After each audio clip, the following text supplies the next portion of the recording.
Welcome to ദിശ academy. അപ്പൊ RRB group D exams ഇപ്പൊ നടന്നുകൊണ്ടിരിക്കുവാണ്.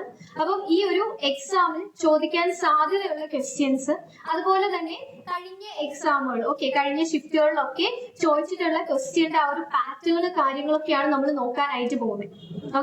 നിങ്ങൾക്ക് അറിയാമല്ലോ, സയൻസിൽ നിന്ന് 25 ക്വസ്റ്റ്യൻസ് ആണ് ചോദിക്കുന്നത്. ഇമ്പോർട്ടന്റ് ആണ്.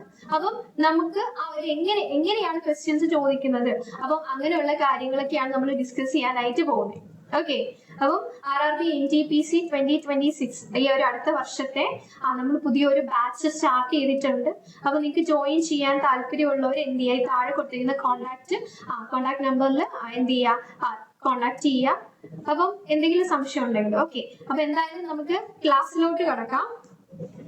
ഫസ്റ്റ് ക്വസ്റ്റ്യൻ നോക്കി, which of the following is a homogeneous mixture?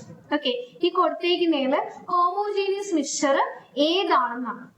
Homogeneous mixture എന്ന് പറയുന്നത് എന്താണ്, അതിൽ എന്തൊക്കെ എലമെന്റ്സ് ഉണ്ടോ അതെല്ലാം യൂണിഫോംലി എന്ത് ചെയ്തിട്ടുണ്ടാവും, മിക്സ് ചെയ്തിട്ടുണ്ടാവും.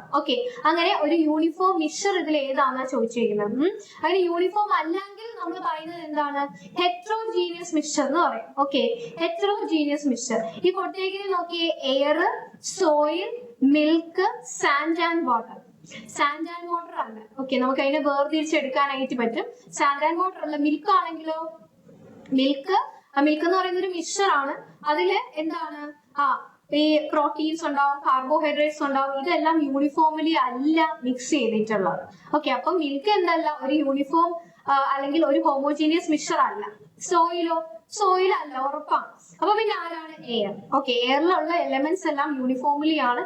അപ്പം എയർ എന്താണ്, ഒരു ഹോമോജീനിയസ് മിക്സ്ചർ ആണ് നമുക്ക് പറയാം. Next question, which vision defect develops due to the reduced accommodation of power of eye with age? അപ്പം ഏജ് കൂടും തോറും നമ്മുടെ കണ്ണിന്റെ പവർ കുറഞ്ഞുകൊണ്ടിരിക്കും. അത് മാത്രമല്ല നമ്മുടെ ലെൻസിന്റെ ആ ഒരു ഫ്ലെക്സിബിലിറ്റിയും കാര്യങ്ങളും എല്ലാം എന്ത് ചെയ്തുകൊണ്ടിരിക്കും, കുറഞ്ഞുകൊണ്ടിരിക്കും. അപ്പൊ അത് കൊണ്ടിട്ട് വരുന്ന അസുഖം ഏതാണെന്നാ ചോദിച്ചിരിക്കുന്നത്. Myopia, hypermetropia, presbyopia, cataract. അപ്പൊ ഇതിൽ ഏതാണ് ആൻസർ എന്ന് പറയുന്നത്, ഓൾഡ് ഏജ്ഡ് ആയിട്ടുള്ള അല്ലെങ്കിൽ ഏജ് കൊണ്ടിട്ട് വരുന്ന അസുഖത്തിനെ നമ്മൾ പറയുന്നത് എന്താണ്, പ്രെസ്ബയോപ്പിയ എന്നാണ് പറയുന്നത്. എന്താണ് മയോപ്പിയ എന്ന് പറയുന്നത്? മയോപ്പിയ എന്ന് പറഞ്ഞാൽ ഷോർട്ട് സൈറ്റഡ്നെസ് ആണ്. ഷോർട്ട് സൈറ്റഡ്നെസ് ആണ് എന്ന് പറഞ്ഞാല് നമുക്ക് അടുത്തുള്ളത് വ്യക്തമായിട്ട് കാണാം, ദൂരെയുള്ളത് കാണാൻ വേണ്ടിയിട്ട് ബുദ്ധിമുട്ട്. അടുത്തുള്ളത് കാണാം, അതാണ് ഷോർട്ട് സൈറ്റ്. ഹൈപ്പർമെട്രോപ്പിയ എന്ന് പറഞ്ഞാൽ എന്താണ്, ഫാർ സൈറ്റ് ആണ്. ഫാർ സൈറ്റഡ്നെസ് എന്ന് പറഞ്ഞാല് ദൂരെയുള്ളതൊക്കെ നമുക്ക് വ്യക്തമായിട്ട് കാണാം, പക്ഷെ അടുത്തുള്ളത് കാണാൻ വേണ്ടിയിട്ട് ബുദ്ധിമുട്ട്. പ്രെസ്ബയോപ്പിയ ഉള്ളവർക്ക് ദൂരെയുള്ളതും അടുത്തുള്ളതും കാണാൻ വേണ്ടിയിട്ട് ബുദ്ധിമുട്ടായിരിക്കും. എന്നാലും ഈ ഒരു പ്രെസ്ബയോപ്പിയ കൂടുതൽ ചേർന്ന് നിൽക്കുന്നത് ഹൈപ്പർമെട്രോപ്പിയ ആയിട്ടായിരിക്കും. കാരണം ദൂരെയുള്ള സാധനങ്ങൾ എന്താണ്, അടുത്തുള്ള സാധനങ്ങൾ കാണാൻ വേണ്ടിയിട്ട് ഇവർക്ക് എന്തായിരിക്കും, ഭയങ്കര ബുദ്ധിമുട്ടായിരിക്കും. ആർക്ക്, പ്രെസ്ബയോപ്പിയ ഉള്ളവർ. രണ്ടും ഉണ്ടെങ്കിൽ പോലും പ്രെസ്ബയോപ്പിയ ഏറ്റവും കൂടുതലായിട്ട് ചേർന്ന് നിൽക്കുന്ന ഏതൊരു അസുഖമായിട്ടാണ് നമുക്ക് കണക്ട് ചെയ്ത് പറയാൻ പറ്റുന്ന ഹൈപ്പർമെട്രോപ്പിയ. കാട്രാക്ട് എന്ന് പറഞ്ഞാൽ എന്താണ്, നമ്മുടെ ലെൻസിന് ഫ്രണ്ടിലായിട്ട് എന്ത് ചെയ്യും, ഇങ്ങനെ ക്ലൗഡ് പോലെ, പുക പോലെ പാട വന്നിട്ട് ഇങ്ങനെ കെട്ടിക്കിടക്കും. പിന്നെ അവസാനം പയ്യെ എന്താണ്, പിന്നെ അത് ഫുൾ ബ്ലൈൻഡ്നെസ്സിലോട്ട് പോകാനുള്ള സാധ്യതയുണ്ട്. അതാണ് കാറ്ററാക്ട്. കാറ്ററാക്ടിന്റെ സൊല്യൂഷൻ എന്താണ്, സർജറി വഴി നമുക്ക് എന്ത് ചെയ്യാം, ഒരു ആർട്ടിഫിഷ്യൽ ലെൻസ് ഘടിപ്പിക്കോ, അങ്ങനെ നമുക്ക് അത് സൊല്യൂഷൻ ആയിട്ട് കാണാം. മയോപ്പിയ ഉള്ളവർക്ക് നമ്മുടെ കണ്ണിലുള്ള ലെൻസ് ഏതാണ്, ഇത് ഏത് ഷേപ്പാണ്, ഇത് കോൺവെക്സ് ആണ്. അപ്പൊ നമ്മുടെ കണ്ണിലുള്ള നമ്മുടെ സ്വന്തം ലെൻസ് എന്ന് പറയുന്നത് എന്താണ്, കോൺവെക്സ് ലെൻസ് ആണ്. അപ്പം മയോപ്പിയ ഉള്ളവർ യൂസ് ചെയ്യുന്നത് ഇതിന്റെ ഓപ്പോസിറ്റ് ആണ്, കോൺകേവ് ലെൻസ് ആണ് യൂസ് ചെയ്യുന്നത്. മയോപ്പിയ ഉള്ളവർ യൂസ് ചെയ്യുന്നത് കോൺകേവ്. ഹൈപ്പർമെട്രോപ്പിയ ഉള്ളവര് അവര് കോൺവെക്സ് ആണ് യൂസ് ചെയ്യുന്നത്. പ്രെസ്ബയോപ്പിയ ഉള്ളവർക്ക് അടുത്തുള്ളതും ദൂരെയുള്ളതും കാണാൻ ബുദ്ധിമുട്ടാണല്ലോ. അടുത്തുള്ളതാണ് കാണാൻ ഏറ്റവും ബുദ്ധിമുട്ട്, അപ്പം ദൂരെയുള്ളത് കാണാൻ ബുദ്ധിമുട്ടാണ്. രണ്ടും യൂസ് ചെയ്യും എന്ന് വെച്ചാല് കോൺകേവും കോൺവെക്സിന്റെ കോമ്പിനേഷൻ ആണ് അവർ യൂസ് ചെയ്യുന്നത്. ബൈഫോക്കൽ ലെൻസ് ആണ് യൂസ് ചെയ്യുന്നത്. Bifocal lens. ഓക്കെ, ക്ലിയർ ആണല്ലോ. പിന്നെ നമ്മൾ ക്വസ്റ്റ്യൻസ് നോക്കാൻ നേരത്ത് തന്നെ കുറെയൊക്കെ ഈ സയൻസിൽ ചോദിച്ചിരിക്കുന്ന ക്വസ്റ്റ്യൻസ് ഒക്കെ നിങ്ങൾക്ക് ലോജിക് ഉപയോഗിച്ച് ഇപ്പം എല്ലാം പഠിച്ചില്ലെങ്കിൽ പോലും എന്താണ് കുറച്ച് ലോജിക് ഒക്കെ ഉപയോഗിച്ചിട്ട് നമുക്ക് ആൻസർ ചെയ്യാൻ പറ്റുന്ന ക്വസ്റ്റ്യൻസ് എക്സാമിന് ചോദിക്കാറുണ്ട്. ഓക്കെ, ചില ക്വസ്റ്റ്യൻസ് ടൈപ്പുകൾ അതാണ്. ഇപ്പൊ ഇത് നോക്കി, ഇത് നിങ്ങൾക്ക് ആൻസർ ചെയ്യാവുന്നതേ ഉള്ളൂ. അതിന് നമുക്ക് ലോജിക് ഉപയോഗിച്ചിട്ട് ചെയ്യാൻ പറ്റുന്ന ക്വസ്റ്റ്യൻസും ഉണ്ട്. അപ്പം എന്താണ്, ചിലത് നമുക്ക് ഫസ്റ്റ് കാണുമ്പോൾ അറിയത്തില്ല എന്ന് തോന്നും, പക്ഷെ നമുക്ക് ഒന്ന് ആലോചിച്ച് നോക്കുമ്പോൾ നമുക്ക് ഒരു ഐഡിയ കിട്ടും. ഓക്കെ, അങ്ങനത്തെ ടൈപ്പ് ക്വസ്റ്റ്യൻസ് ചോദിക്കാറുണ്ട്. ഓക്കെ, അടുത്ത നോക്കി, which of the following is A saturated hydrocarbon. അതുപോലെ തന്നെ അത്യാവശ്യം സർഫസ് ലെവലിലാണ് ക്വസ്റ്റ്യൻസ് ചോദിച്ചിരിക്കുന്നത്. ഡീപ്പ് ക്വസ്റ്റ്യൻസ് ഒന്നും ചോദിച്ചിട്ടില്ല. അത്യാവശ്യം നിങ്ങൾക്ക് അറിയാവുന്ന ഒരാൾക്ക് ഇതിൽ 25-ൽ 25 ചെയ്യാവുന്നതേ ഉള്ളൂ. Okay, saturated hydrocarbons. ഹൈഡ്രോകാർബൺസ് എന്ന് പറയുമ്പോൾ മെയിൻ ആയിട്ട് 2 ടൈപ്പ് ആണുള്ളത്. സാച്ചുറേറ്റഡും ഉണ്ട്, അൺസാച്ചുറേറ്റഡും ഉണ്ട്. ഓക്കെ, സാച്ചുറേറ്റഡ് ഉണ്ട്, അൺസാച്ചുറേറ്റഡ് ഉണ്ട്. സാച്ചുറേറ്റഡ് എന്ന് പറഞ്ഞാല് സിംഗിൾ ബോണ്ട് വരുന്നതാണ്. സിംഗിൾ ബോണ്ട് വരുന്നതാണ് എന്ത്, സാച്ചുറേറ്റഡ് എന്ന് പറയുന്നത്. അൺസാച്ചുറേറ്റഡോ അത് ഡബിൾ ബോണ്ടും ആവാം, ട്രിപ്പിൾ ബോണ്ടും ആവാം. Okay, double bond, triple bond ഒക്കെ വരുന്നതാണ് എന്തെന്ന് പറയുന്നത്, അൺസാച്ചുറേറ്റഡ് ഹൈഡ്രോകാർബൺസ് എന്ന് പറയും. ഓക്കെ, ഇത് നോക്കിയേ, ഈ സിംഗിൾ ബോണ്ട് വരുന്നതിന് എന്താണ്, ആ ഒരു സിംഗിൾ ബോണ്ട് വരുന്ന കോമ്പൗണ്ട്സിന്റെ ആ ഒരു കെമിക്കൽ ഫോർമുല എന്ന് പറയുന്നത് CnH2n+2 ആണ്. ഓക്കെ, ഡബിൾ ബോണ്ട് വരുന്നവരെ CnH2n എന്നാണ്. ഇനി ട്രിപ്പിൾ ബോണ്ട് വരുന്നവര് CnH2n-2 ആണ്. ഓക്കെ, ആൽക്കീൻ ഇതെന്താണ്, ഇത് ഡബിൾ ബോണ്ട് ഉള്ളവരാണ്. ആൽക്കൈനോ അത് ട്രിപ്പിൾ ബോണ്ടാണ്. ഓക്കെ, അപ്പൊ ഇതെല്ലാം എന്താണ്, ഡബിളോ ട്രിപ്പിൾ ബോണ്ടോ വരുന്നവരാണ് ഈ കോമ്പൗണ്ട്സ് എല്ലാം. ആൽക്കേൻ എന്തുവാണ്, മീതേൻ, ഈതേൻ. ഓക്കെ, ANE വരുന്നത് എന്താണ്, സാച്ചുറേറ്റഡ് ആണ്. ഓക്കെ, ENE വരുന്നത് അൺസാച്ചുറേറ്റഡ്. അതേപോലെ തന്നെ YNE, ലാസ്റ്റ് YNE വരുന്നത്, ENE ഒക്കെ വരുന്നത് എന്താണ്, അത് അൺസാച്ചുറേറ്റഡ്, ഡബിളോ ട്രിപ്പിൾ ബോണ്ടോ ഉള്ളവരായിരിക്കും. ഓക്കെ, ANE വരുന്നത് ആൽക്കൈൻ ആണ് എന്തെന്ന് പറയുന്നത്, സാച്ചുറേറ്റഡ് ഹൈഡ്രോകാർബൺ എന്ന് പറയുന്നത്. Okay, next question, XX chromosome combination results in dash.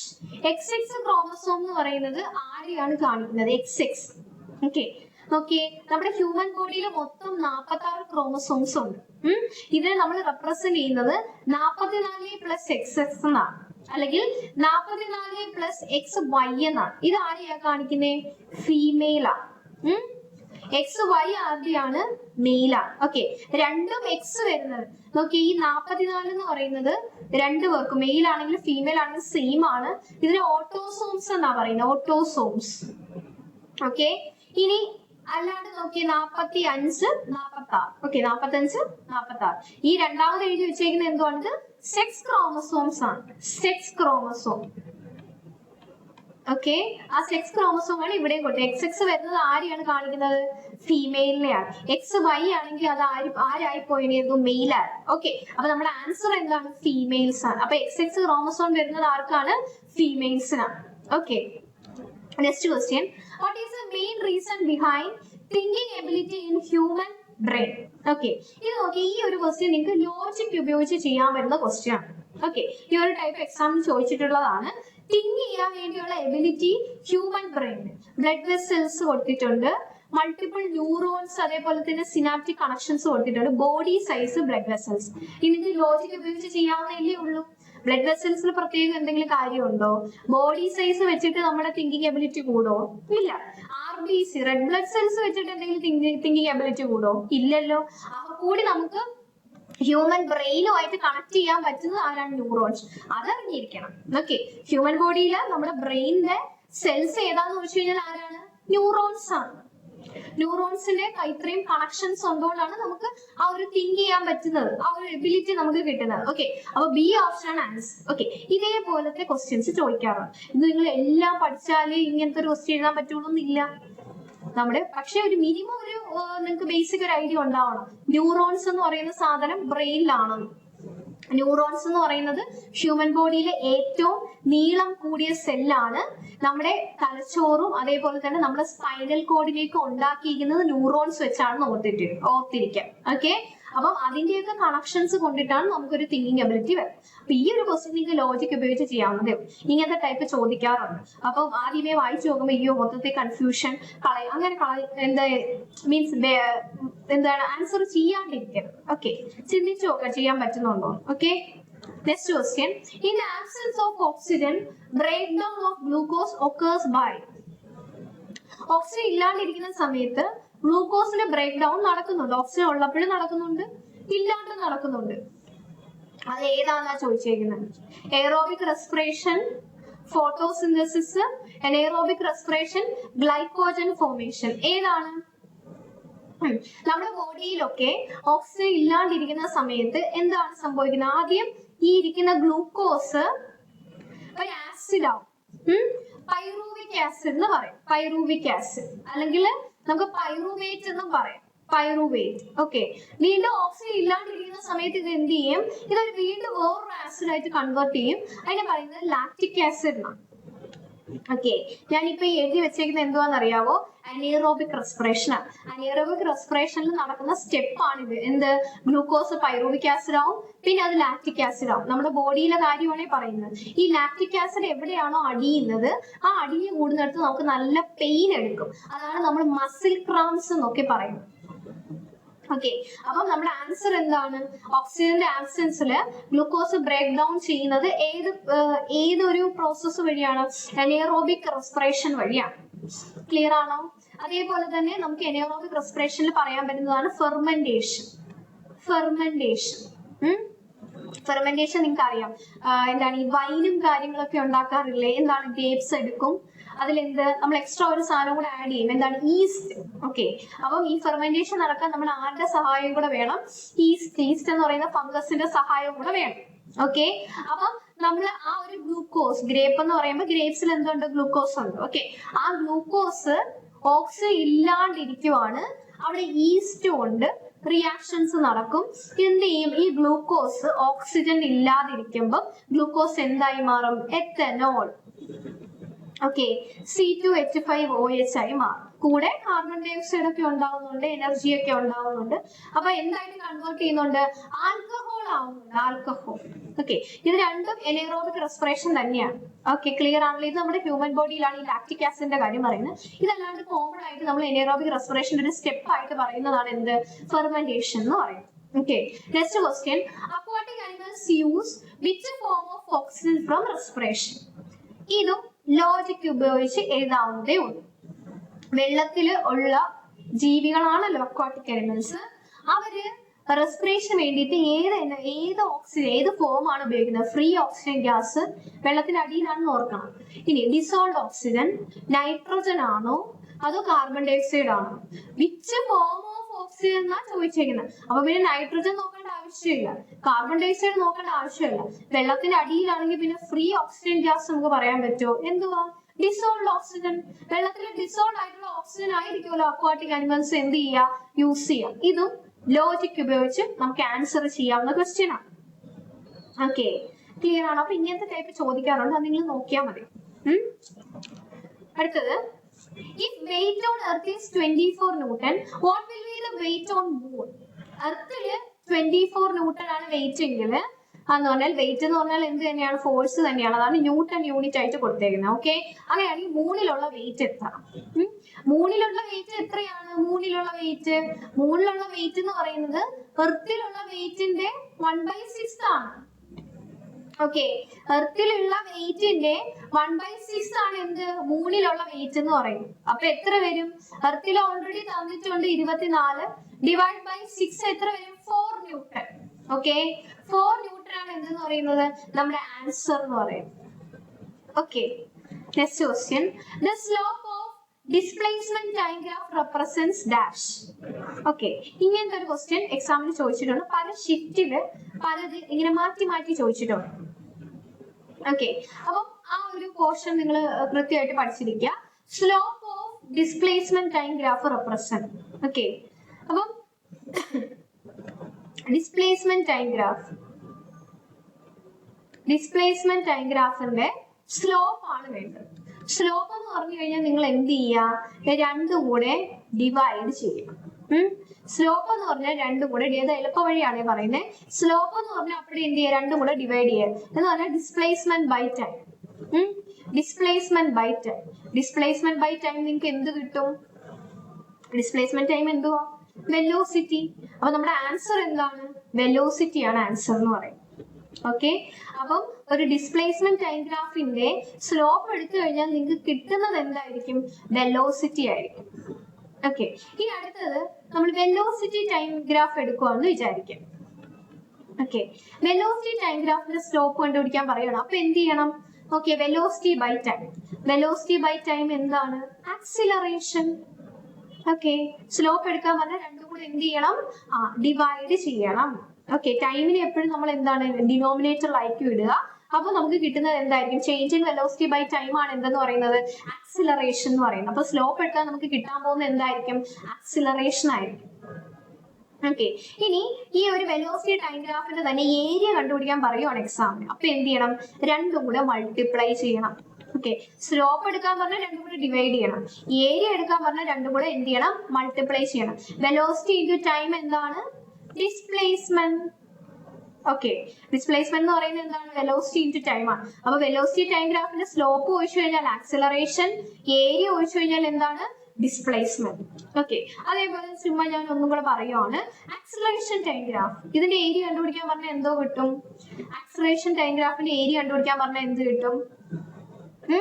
Area കണ്ടുപിടിക്കാൻ രണ്ടുകൂടെ multiply A into T. A into T എന്താണ്? V, velocity. ഓക്കെ, അപ്പൊ ആക്സിലറേഷൻ ടൈം ഗ്രാഫിന്റെ ഏരിയ കണ്ടുപിടിക്കാൻ പറഞ്ഞാൽ നിങ്ങൾക്ക് എന്ത് കിട്ടും? വെലോസിറ്റി കിട്ടും. ഓക്കെ, ഡിസ്പ്ലേസ്മെന്റ് ടൈം ഗ്രാഫിന്റെ സ്ലോപ്പ് വെലോസിറ്റി, ആക്സിലറേഷൻ ടൈം ഗ്രാഫിന്റെ ഏരിയ വെലോസിറ്റി, വെലോസിറ്റി ടൈം ഗ്രാഫിന്റെ സ്ലോപ്പ് ആക്സിലറേഷൻ, വെലോസിറ്റി ടൈം ഗ്രാഫിന്റെ ഏരിയ ഡിസ്പ്ലേസ്മെന്റ്. ക്ലിയർ ആണല്ലോ? ഈ ഒരു രീതിയിൽ ക്വസ്റ്റ്യൻസ് ചോദിക്കാറുണ്ട്. അപ്പം ഇത് കൃത്യമായിട്ട് പഠിച്ചു വെക്കാം. Okay, next question. Auxin hormone is found in high concentration in which tissue? Auxin hormone നമുക്ക് നല്ല ഹൈ ലെവലിൽ അല്ലെങ്കിൽ ഹൈ കോൺസെൻട്രേഷനിൽ നമുക്ക് കാണാൻ പറ്റുന്നത് എവിടെയാണ്? Epical meristem, dermal tissue, xylem, cork tissue. Okay, auxin hormone എന്ന് പറയുന്നത് എപ്പോഴും ഇതൊരു ആപ്ലിക്കേഷൻ പോലെ ടൈപ്പ് ചോദിച്ച ക്വസ്റ്റ്യൻ ആണ്. ഓക്സിൻ എന്ന് പറയുന്നത് ഇപ്പൊ ഒരു ചെടിയാണെങ്കിൽ ഓക്സിൻ എപ്പോഴും ഈ ടിപ്പിലാണ് കാണുന്നത്. ഓക്കെ, ഈ ഓക്സിൻ എന്ന് പറയുന്ന ഹോർമോൺ എപ്പോഴും സെൽ എലോങ്ങേഷന് വേണ്ടി സഹായിക്കുന്ന ഒരു ഹോർമോൺ ആണ് ആര്? ഓക്സിൻ. ഇത് എപ്പോഴും ഒരു പ്ലാന്റിന്റെ ടിപ്പിലായിട്ടായിരിക്കും നമുക്ക് ഇതിനെ കാണാൻ പറ്റുന്നത്. ഓക്കെ, അപ്പം ടിപ്പിലായിട്ടാണെന്ന് അറിയാലോ. അപ്പം ടിപ്പിലുള്ളത് ആരാ? എപ്പിക്കൽ മെരിസ്റ്റം ആണ്. ഓക്കെ, പ്ലാന്റ് ടിഷ്യൂ രണ്ട് ടൈപ്പ് ഉണ്ട്. മെരിസ്റ്റമാറ്റിക് ടിഷ്യൂ ഉണ്ട്, അതുപോലെ തന്നെ പെർമനന്റ് ടിഷ്യൂ ഉണ്ട്. Permanent tissue. ഓക്കെ, മെരിസ്റ്റമാറ്റിക്കും ഉണ്ട്, പെർമനന്റും ഉണ്ട്. മെരിസ്റ്റമാറ്റിക്കിൽ വരുന്ന ഒരു ടൈപ്പ് ആണ് ഇത് എപ്പിക്കൽ മെരിസ്റ്റം എന്ന് പറയും. ഓക്കെ, എന്ന് പറഞ്ഞാല് ടിപ്പിലുള്ള ഒരു പ്ലാന്റിന്റെ ഷൂട്ടിന്റെയോ റൂട്ടിന്റെയോ ടിപ്പിൽ കാണപ്പെടുന്ന മെരിസ്റ്റമാറ്റിക് ടിഷ്യൂനെയാണ് എപ്പിക്കൽ മെരിസ്റ്റം. ഓക്കെ, അപ്പൊ ടിപ്പിലാണല്ലോ. ഓക്സിനെയും ഹോർമോണിനെ കാണുന്നത് ടിപ്പിലാണ്. അപ്പൊ നമുക്ക് ആലോചിച്ചിട്ട് എഴുതാൻ പറ്റും. ഓക്കെ, എപ്പിക്കൽ മെരിസ്റ്റം എന്ന് പറയുന്നത് ആയിരിക്കും എന്ത്? ഓക്സിൻ എന്ന് പറയുന്നത്. കാരണം ഓക്സിൻ എപ്പോഴും ഏറ്റവും ടിപ്പിലായിട്ടായിരിക്കും. അവിടെ തന്നെയുള്ള മെരിസ്റ്റമാറ്റിക് ടിഷ്യൂ ആണ് ആരെന്ന് പറയുന്നത്? Epical meristem. ഓക്കെ, ക്ലിയർ ആണല്ലോ? Next question. Which of the following statement is correct according to Newton's atomic theory? Newton's atomic theory അനുസരിച്ച് കറക്റ്റ് ആയിട്ടുള്ളത് ഏതാണ്? Atoms can be created and destroyed in a chemical reaction. ഒരിക്കലും ഇല്ല. ആറ്റത്തിന് നമുക്ക് ഒരിക്കലും പുതിയൊരു ആറ്റത്തിന് നമുക്ക് സൃഷ്ടിക്കാനും പറ്റത്തില്ല, നമുക്ക് ഡിസ്ട്രോയ് ചെയ്യാൻ പറ്റത്തില്ല എന്നാണ് പറഞ്ഞിരിക്കുന്നത്. ഇനി all atoms of an element are identical in mass and properties. എല്ലാ ആറ്റംസും ഒരു എലമെന്റിലെ എല്ലാ ആറ്റംസും മാസും പ്രോപ്പർട്ടീസ് വെച്ചിട്ട് ഐഡന്റിക്കൽ ആണ്. ഇനി atoms of different elements combine cannot combine. Okay, എന്ന് പറഞ്ഞാല് പല എലമെന്റ്സിലുള്ള ആറ്റത്തിന് കമ്പൈൻ ചെയ്യാൻ പറ്റത്തില്ല. കമ്പൈൻ ചെയ്യാൻ ഉറപ്പായിട്ടും പറ്റും. ഇനി atoms are divisible into protons and electrons. Atoms indivisible ആണെന്നാണ് ആര് പറഞ്ഞത്? ന്യൂട്ടൺ പറഞ്ഞത്. പിന്നെ നമ്മൾ ആറ്റത്തിന്റെ അകത്ത് പ്രോട്ടോൺസിനെയും ന്യൂട്രോൺസിനെയും ഇലക്ട്രോൺസിനെയും ഒക്കെ നമ്മൾ കണ്ടുപിടിച്ചിട്ടുണ്ടായിരുന്നു. പക്ഷേ ഡാൾട്ടൺ പറഞ്ഞത് എന്തായിരുന്നു? ആറ്റത്തിന് അതിനെക്കാട്ടിയും പിന്നെ ചെറുതാക്കാൻ പറ്റത്തില്ല, ഇൻഡിവിസിബിൾ ആണെന്നായിരുന്നു ആര് പറഞ്ഞത്? ഡാൾട്ടൺ പറഞ്ഞു. അപ്പൊ പിന്നെ ഇതിലുള്ള കറക്റ്റ് സ്റ്റേറ്റ്മെന്റ് ഏതാണ്? All atoms of an element are identical in mass and properties ആണ്. ബാക്കിയെല്ലാം എന്താണ്? ബാക്കിയെല്ലാം ഇൻകറക്റ്റ് ആയിട്ടുള്ള സ്റ്റേറ്റ്മെന്റ് ആണ്. Okay, next question. When a solution of lead nitrate reacts with a solution of potassium iodide, what is the color of the precipitate formed? Lead nitrate എന്ത് ചെയ്യാണ്? Potassium അയഡൈഡും ആയിട്ട് react ചെയ്യാണ്. അങ്ങനെയാണെങ്കിൽ ആരുണ്ടാവും ചോദിച്ചേക്കുന്നത്. മീൻസ് എന്ത് ചെയ്യും? ഒരു പ്രസിപ്പിറ്റേറ്റ് ഉണ്ടാവും, അതിന്റെ കളർ എന്തുവാന്ന് ചോദിച്ചേക്കും. ഓക്കെ, ഇത് രണ്ടും കൂടെ റിയാക്ട് ചെയ്യുമ്പം ഉറപ്പായിട്ടും എന്ത് ചെയ്യുന്നുണ്ട്? ലെഡ്, ഓക്കെ, ലെഡ് അയഡൈഡ് എന്ന് പറയുന്ന ഒരു കോമ്പൗണ്ട് ഉണ്ടാവുന്നുണ്ട്. Okay, PBI. ബാക്കി KNO3 ഫോം ചെയ്യുന്നുണ്ട്. അല്ലാണ്ട് ഓക്കെ, ഞാൻ ഇക്വേഷൻ ബാലൻസ്ഡ് ആക്കി അല്ല എഴുതിയേക്കുന്നത്, ഞാൻ ജസ്റ്റ് ഒന്ന് നിങ്ങൾക്ക് പറഞ്ഞു തരാൻ വേണ്ടി മാത്രം എഴുതിയേക്കുവാണ്. ഓക്കെ, അപ്പം PbNO3 KAയും കൂടെ റിയാക്ട് ചെയ്യുമ്പോൾ ഉണ്ടാവുന്ന കോമ്പൗണ്ട് ഏതാണ്? നമ്മുടെ ലെഡ് അയഡൈഡ് എന്ന് പറയുന്ന ഒരു കോമ്പൗണ്ട് ഉണ്ടാവുന്നുണ്ട്. ഇത് എന്ത് കളറാണ്? യെല്ലോ കളറാണ്. ഓക്കെ, ആ ഉണ്ടാകുന്ന പ്രസിപ്പിറ്റേറ്റ് എന്തുവാണ്? ലെഡ് അയഡൈഡ് ആണ്. അത് എന്ത് കളറാണ്? യെല്ലോ കളറാണ്. ഇതാണ് നമ്മുടെ ആൻസർ. ഓക്കെ, അപ്പൊ ഈ ഒരു ടൈപ്പ് ക്വസ്റ്റ്യൻസ് ചോദിക്കാറുണ്ട്. ഒരു റിയാക്ഷന്റെ പോലെ ചോദിച്ചിട്ട് അതിന്റെ പ്രസിപ്പിറ്റേറ്റ് ഫോം ചെയ്യും, അതിന് എന്തോ കളറാണ്, അങ്ങനെയൊക്കെ എക്സാമിന് ചോദിക്കാറുണ്ട്. അപ്പൊ ആ ഒരു രീതി, ആ ഒരു ടൈപ്പ് ക്വസ്റ്റ്യൻസ് നോക്കി വെക്കാം. കെമിക്കൽ റിയാക്ഷൻസ് ഇമ്പോർട്ടന്റ് ആണ്, അത് നോക്കി വെക്കാം. ഓക്കെ, അത് നോക്കിയേ. Which term describes the process when white light is split into different colors by prism? Okay, light എന്ന് പറയുന്ന ചാപ്റ്റർ ഫിസിക്സിൽ ഇമ്പോർട്ടന്റ് ആയിട്ടുള്ള ചാപ്റ്റർ ആണ്. അത് ഉറപ്പായിട്ട് ചോദിക്കുന്നതാണ്. അപ്പൊ അതിലുള്ള ഇമ്പോർട്ടന്റ് ആയിട്ടുള്ള ഫിനോമിനൻസ്, റിഫ്ലക്ഷൻ, റിഫ്രാക്ഷൻ, ഡിസ്പേർഷൻ, അതേപോലെ തന്നെ ടോട്ടൽ ഇന്റേണൽ റിഫ്ലക്ഷൻ, ഇങ്ങനെയുള്ള ഫിനോമിനൻസ് എല്ലാം നോക്കി വെക്കാം. പിന്നെ മിററുകളുണ്ട്, ലെൻസുകളുണ്ട്, അതൊന്നും ക്വസ്റ്റ്യൻസ് ചോദിക്കാറുണ്ട്. അപ്പൊ അത് നോക്കി വെക്കാം. ഓക്കെ, അപ്പം ഒരു വൈറ്റ് ലൈറ്റ് സ്പ്ലിറ്റ് ചെയ്ത് അതിന്റെ കോൺസ്റ്റുവന്റ് 7 കളേഴ്സ് ആയിട്ടുള്ള വിബ്ജിയോറായി മാറുന്ന പ്രോസസ് നമ്മൾ പറയുന്ന പേര് എന്താണ്? ഡിസ്പേർഷൻ എന്നാണ്. ഓക്കെ, അപ്പം ഒരു വൈറ്റ് ലൈറ്റ് അത് സ്പ്ലിറ്റ് ആയി 7 കോൺസ്റ്റുവന്റ് കളേഴ്സ് ആവുന്നതിന് നമ്മൾ പറയുന്ന പേര് എന്താണ്? ഡിസ്പേർഷൻ എന്ന് പറയും. ഓക്കെ, അപ്പൊ ഫിസിക്സില് ലൈറ്റ് എന്ന് പറയുന്ന ചാപ്റ്ററിലുള്ള ഫിനോമിനൻസ്, റിഫ്ലക്ഷൻ ആണെങ്കിലും റിഫ്രാക്ഷൻ, ടോട്ടൽ ഇന്റേണൽ റിഫ്ലക്ഷൻ ഒക്കെ ഇമ്പോർട്ടന്റ് ആയിട്ട് പഠിച്ചിരിക്കും. ടോട്ടൽ ഇന്റേണൽ റിഫ്ലക്ഷന്റെ എക്സാമ്പിൾ ആണ് നമ്മുടെ ഡയമണ്ടിന്റെ തിളക്കം. Okay, diamond sparkling. അതുപോലെ തന്നെ ഒപ്റ്റിക്കൽ ഫൈബർ എക്സാമ്പിൾ ആണ്. അതുപോലെ മിറാഷ്. ഓക്കെ, അതൊക്കെ ടോട്ടൽ ഇന്റേണൽ റിഫ്ലക്ഷൻ എക്സാമ്പിൾസ് ആയിട്ട് ഓർത്തിരിക്കുക. എന്ന് പറഞ്ഞാൽ ദൂരെ, മിറാഷ് എന്ന് പറഞ്ഞാൽ എന്താണ്? ദൂരെ ഒരു പച്ചപ്പുള്ള പോലെ നമുക്ക് തോന്നുക. ഓക്കെ, അതൊക്കെ ടോട്ടൽ ഇന്റേണൽ റിഫ്ലക്ഷന്റെ എക്സാമ്പിൾ ആണ്. ഓക്കെ, റിഫ്രാക്ഷൻ എക്സാമ്പിൾ എന്താണ്? ഇപ്പം ഒരു ഗ്ലാസ്സിൽ വെള്ളമുണ്ട്, അതിൽ നമ്മൾ പെൻസിലോ സ്കെയിലോ ഒക്കെ ഇട്ട് കഴിഞ്ഞാൽ അത് ഒടിഞ്ഞിരിക്കുന്ന പോലെ തോന്നും. ഓക്കെ, അതാണ്. അപ്പം ബെൻഡിങ് ഓഫ് പെൻസിൽ, സ്കെയിൽ, അങ്ങനെയുള്ള കാര്യങ്ങളൊക്കെ എക്സാമ്പിൾ ആണ്. അതുപോലെ തന്നെ അപ്പാരന്റ് ഹൈറ്റ്. ഇപ്പൊ നമ്മളൊരു കോയിൻ വെള്ളത്തിൽ അല്ലെങ്കിൽ ഗ്ലാസ്സിൽ ഇടുവാണെങ്കിൽ അതിൽ വെള്ളമുണ്ട്. അപ്പം ആ ഒരു കോയിൻ അടിയിൽ ചെന്ന് എന്താണ്? സത്യത്തിൽ ഏറ്റവും ബോട്ടത്തിലാണ്, പക്ഷെ അതിൽ പൊങ്ങി കിടക്കുന്ന പോലെ നമുക്ക് തോന്നും. ഓക്കെ, അതാണ് അപ്പാരന്റ് ഹൈറ്റ് എന്ന് പറയുന്നത്. ഓക്കെ, അതുപോലെ തന്നെ ട്വിങ്ക്ലിംഗ് ഓഫ് സ്റ്റാർസ്. നമ്മളെ സ്റ്റാർസ് കത്തും അണയും അങ്ങനെ നമുക്ക് തോന്നാറില്ലേ? ട്വിങ്ക്ലിംഗ് ഓഫ് സ്റ്റാർസ്, ഇതെല്ലാം ആരുടെ എക്സാമ്പിൾസ് ആണ്? റിഫ്രാക്ഷന്റെ എക്സാമ്പിൾസ് ആണ്. ഓക്കെ, അപ്പൊ എക്സാമ്പിൾസ് കാര്യങ്ങൾ എന്തൊക്കെയാണ്, ആ ഫിനോമിനൻ എന്ന് ഓർത്തിരിക്കുക. ഓക്കെ, അടുത്തത്, if the mass of the moon is double, what will happen to the gravitational force between earth and moon? Okay, അപ്പൊ ഗ്രാവിറ്റേഷൻ എന്ന് പറയുന്ന ചാപ്റ്റർ ഇമ്പോർട്ടന്റ് ആണ്. അതിങ്ങനെ ഭയങ്കര ഡീപ്പ് ക്വസ്റ്റ്യൻസ് ഒന്നുമല്ല, സിമ്പിൾ ആയിട്ടുള്ള ക്വസ്റ്റ്യൻസ് ആണ് ചോദിക്കുന്നത്. അപ്പൊ നോക്കിയേ, ഒരു സെക്കൻഡ്.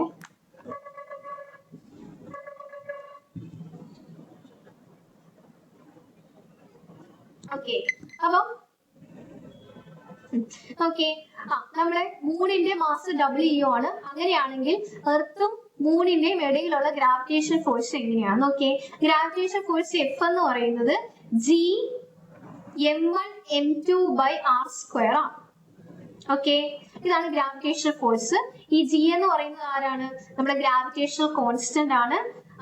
അതേപോലെ തന്നെ 2 മാസസ് ഇവിടെ കൊടുത്തിട്ടുണ്ട്. ആ മാസിന് ഇടയിലുള്ള ദൂരമാണ് R എന്ന് പറയുന്നത്.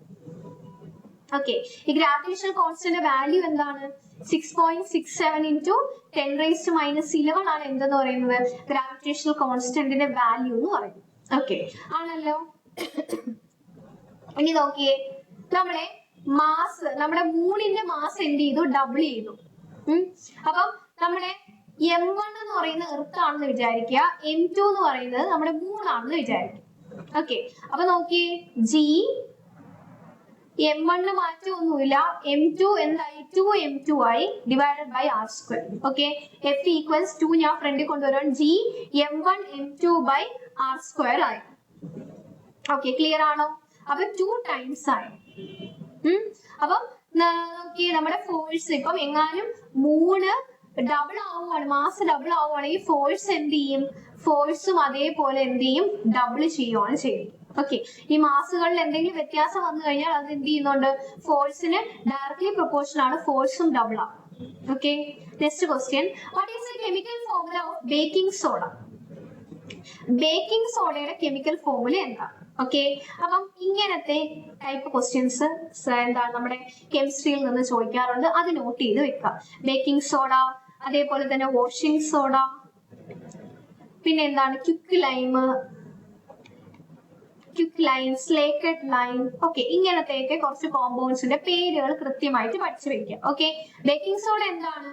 ഓക്കെ, സോഡിയം ബൈകാർബണേറ്റിനെയാണ് നമ്മൾ എന്തെന്ന് പറയുന്നത്? ബേക്കിംഗ് സോഡ എന്ന് പറയുന്നത്. വാഷിംഗ് സോഡ എന്താണ്? സോഡിയം കാർബണേറ്റിനെയാണ് നമ്മൾ വാഷിംഗ് സോഡ എന്ന് പറയുന്നത്. ക്വിക്ക് ലൈം എന്തുവാ? Calcium oxide. സ്ലേക്കഡ് ലൈം അല്ലെങ്കിൽ ഹൈഡ്രേറ്റഡ് ലൈം എന്ന് പറയുന്നത് എന്താണ്? കാൽഷ്യം ഹൈഡ്രോക്സൈഡിനെയാണ് പറയുന്നത്. എന്തായാലും നമ്മുടെ ബേക്കിംഗ് സോഡ എന്താണ്? സോഡിയം ബൈകാർബണേറ്റിനെയാണ് ബേക്കിംഗ് സോഡ എന്ന് പറയുന്നത്. ഓക്കെ, അപ്പൊ അങ്ങനത്തെ കെമിക്കൽ ഫോർമുലകൾ ഇമ്പോർട്ടന്റ് ആയിട്ടുള്ള കോമ്പൗണ്ട്സിന്റെ എല്ലാം ഇത് ഓൾറെഡി പ്രീവിയസ് ഇയർ ക്വസ്റ്റ്യനിൽ ഉള്ളതാണ്. എക്സാമിന് ഇങ്ങനത്തെ ഒരു ടൈപ്പ് എക്സാമിന് ചോദിക്കാറുമുണ്ട്. അപ്പം എന്താ അങ്ങനത്തെ ഒരു ടൈപ്പ് ക്വസ്റ്റ്യൻസ് നോട്ട് ചെയ്ത് വെക്കുക. ഓക്കെ, അടുത്തത്, which part of the brain is primarily responsible for thinking, memory and reasoning? നമുക്ക് എന്താണ് ചിന്തിക്കാൻ വേണ്ടിയിട്ട്, നമുക്ക് മെമ്മറിക്ക് വേണ്ടിയിട്ടും നമ്മുടെ ബ്രെയിനിന്റെ പാർട്ട് ഏതാണ്? Cerebellum, medulla oblongata, brain stem, cerebrum. Okay, നമ്മുടെ ബ്രെയിനിനെ മെയിൻലി മൂന്നായിട്ട് ഡിവൈഡ് ചെയ്തിട്ടുണ്ട്. ഫോർ ബ്രെയിൻ ഉണ്ട്, മിഡ് ബ്രെയിൻ ഉണ്ട്, അതുപോലെ തന്നെ ഹൈൻഡ് ബ്രെയിൻ. ഓക്കെ, ഈ ഫോർ ബ്രെയിനിലാണ് നമ്മുടെ മെയിൻ ആയിട്ടുള്ള സെറിബ്രം വരുന്നത്. Okay, cerebrum. മെഡുലയിൽ നമുക്ക് ഇമ്പോർട്ടന്റ് ആയിട്ട് ബ്രെയിന്റെ പാർട്സ് ആയിട്ടൊന്നുമില്ല, കുറച്ച് കനാൽ പോലത്തെ ഏരിയാസ് ഒക്കെയാണ് നമുക്ക് അവിടെ കാണാൻ പറ്റുന്നത്. ഇനി ഹൈൻഡ് ബ്രെയിനിലാണ് നമ്മുടെ മെയിൻ ആയിട്ടുള്ള സെറിബെല്ലോ, മെഡുല ഒബ്ലോംഗേറ്റയും വരുന്നത്. മെഡുല ഒബ്ലോംഗേറ്റ. ഓക്കെ, ഇനി ഇവിടെ ബ്രെയിൻ സ്റ്റെം എന്ന് നിങ്ങൾ ഒരു ഓപ്ഷൻ കണ്ടിട്ടുണ്ടാവും. അതെന്തുവാണ്? മിഡ് ബ്രെയിനും ഹൈൻഡ് ബ്രെയിനെയും കൂടെ ചേർത്തിട്ടാണ് ബ്രെയിൻ സ്റ്റെം എന്ന് പറയുന്നത്. ഓക്കെ, നമ്മളിപ്പോ ഒരു ട്രീ വരയ്ക്കുവാണെങ്കിൽ ഈ ട്രീന്റെ ഈ സ്റ്റെം ആയിട്ടാണ് നമ്മൾ ഈ സത്യം പറഞ്ഞ ഇത്രയും സംഭവങ്ങളെ കാണുന്നത്, സ്റ്റെം ആയിട്ട്. ബാക്കി ഈ വലുതായിട്ട് കാണുന്നതെല്ലാം ഫോർ ബ്രെയിനിലെ ആരാണ്? സെറിബ്രം. ഈ സെറിബ്രം തന്നെയാണ് നമുക്ക് ചിന്തിക്കാൻ വേണ്ടിയിട്ടുള്ളത്, നമ്മുടെ മെമ്മറി, നമുക്ക് പഠിക്കാൻ വേണ്ടിയിട്ട്, ഓരോ കാര്യങ്ങൾക്ക് തിരിച്ചറിയാൻ വേണ്ടിയിട്ട് നമ്മളെ സഹായിക്കുന്ന ആരാണ്? സെറിബ്രം. അപ്പൊ നമ്മുടെ ആൻസർ എന്താണ്? സെറിബ്രം. സെറിബെല്ലം എന്തിനാണ്? നമ്മുടെ ബോഡി ബാലൻസ്. നമുക്കിപ്പോ ഒരു സ്ട്രെയിറ്റ് ലൈനിൽ കൂടെ ഒരാൾ നടക്കാൻ പറഞ്ഞാൽ നമുക്ക് നടക്കാൻ പറ്റും, നമ്മളിങ്ങനെ വളഞ്ഞൊന്നും പോകത്തില്ല. അപ്പൊ ബോഡി ബാലൻസ് സെറിബെല്ലത്തിന്റെ ഫംഗ്ഷൻ ആണ്. സ്ട്രെയിറ്റ് ലൈനിൽ നമുക്ക് മൂവ് ചെയ്യാനായിട്ട് പറ്റും. ആൽക്കഹോൾ കൺസ്യൂം ചെയ്യുന്ന ഒരാളുടെ ബ്രെയിനിന്റെ ഏത് പാർട്ടിനെയാണ് അഫക്ട് ചെയ്യുന്നതെന്ന് ചോദിച്ചു കഴിഞ്ഞാൽ അത് സെറിബെല്ലമാണ്. Okay, medulla oblongata. മെഡുല ഒബ്ലോംഗേറ്റയുടെ ഇമ്പോർട്ടന്റ് ഫംഗ്ഷൻ നമ്മുടെ ഇൻവോളണ്ടറി ആക്ടിവിറ്റീസ് എല്ലാം കൺട്രോൾ ചെയ്യുക. ഓക്കെ, നമ്മളിപ്പം അറിയാണ്ട് നമ്മൾ ചിലപ്പം ചുമയ്ക്കും, തുമ്മും, നമ്മൾ വൊമിറ്റ് ചെയ്യും. ഇതൊന്നും നമ്മുടെ കൺട്രോളിലല്ല. നമ്മുടെ നെഞ്ചിടിക്കുന്നുണ്ട്, ഹാർട്ട് ബീറ്റ് ചെയ്യുന്നുണ്ട്. അപ്പം ഇങ്ങനെ സോറി നമ്മൾ ബ്രീത്ത് ചെയ്യുന്നുണ്ട്, അതേപോലെ തന്നെ ഹേർട്ട് ഇടിക്കുന്നുണ്ട്. ഇതെല്ലാം നമ്മുടെ കൺട്രോളിലല്ല, ഇതെല്ലാം ഇൻവോളണ്ടറി ആക്ടിവിറ്റീസ് ആണ്. കൺട്രോൾ ചെയ്യുന്നത് ആരാണ്? നമ്മുടെ മെഡുല ഒബ്ലോംഗേറ്റ ആണ്. അപ്പൊ ഇൻവോളണ്ടറി ആക്ടിവിറ്റീസ് ചോദിച്ചു കഴിഞ്ഞാൽ ആൻസർ എന്താണ്? മെഡുല ഒബ്ലോംഗേറ്റ ആണെന്ന് ഓർത്തിരിക്കുക. Okay, which part of the eye is responsible for adjusting focal length of lens to focus on objects at different distances? Okay, നമ്മുടെ കണ്ണില് ലെൻസ് ഉണ്ടെന്ന് നമുക്കറിയാലോ. നമ്മുടെ കോൺവെക്സ് ലെൻസ് ആണ് നമ്മുടെ കണ്ണിലുള്ളത്. അതിനെ അഡ്ജസ്റ്റ് ചെയ്യാൻ വേണ്ടിയിട്ടുള്ളത് ആരാണ്? സീലറി മസിൽസ് ആണ്. ഓക്കെ, അപ്പം നമ്മുടെ ഈ ഒരു ലെൻസിനെ ഇവിടെ കുറച്ച് എന്താണ് മസിൽസ് ഉണ്ട്. ഈ മസിൽസ് ആണ് ഇതിനെ എന്ത് ചെയ്യുന്നത്? നമ്മുടെ ഈ ഒരു ലെൻസിനെ അഡ്ജസ്റ്റ് ചെയ്യാൻ വേണ്ടിയിട്ട് സഹായിക്കുന്നത്. ഓക്കെ, അപ്പം ആ മസിൽസ് നമ്മൾ സീലിയറി മസിൽസ് എന്ന് പറയും. ഓക്കെ, ഐറിസ് എന്ന് പറയുന്നത് എന്താണ്? ഐറിസ് നമ്മുടെ കണ്ണില് ഇപ്പം നീലക്കണ്ണ്, എന്താണ്, അതേപോലെ തന്നെ പൂച്ചക്കണ്ണ്, ഇങ്ങനെയൊക്കെ നമ്മൾ പറയാറില്ലേ? പലതും പല കളറല്ലേ? ആ പല കളറിൽ കാണുന്നത് ആരാണ്? ഐറിസ്. പ്യൂപ്പിൾ ആണ് നമ്മുടെ കൃഷ്ണമണി നമ്മൾ പറയും.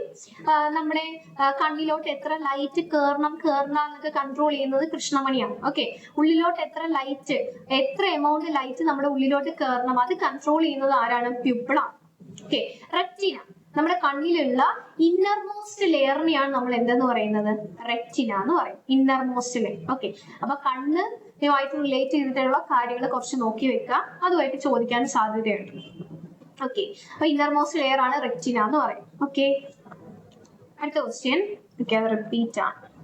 റെസ്പോൺസിബിൾ തിങ്കിങ്, മെമ്മറി, റീസൺ എന്താണ്? ആരാണ്? Cerebrum. Okay, next question. An object is placed between f and 2f of a convex lens. Where will the image be formed? What are its characteristics?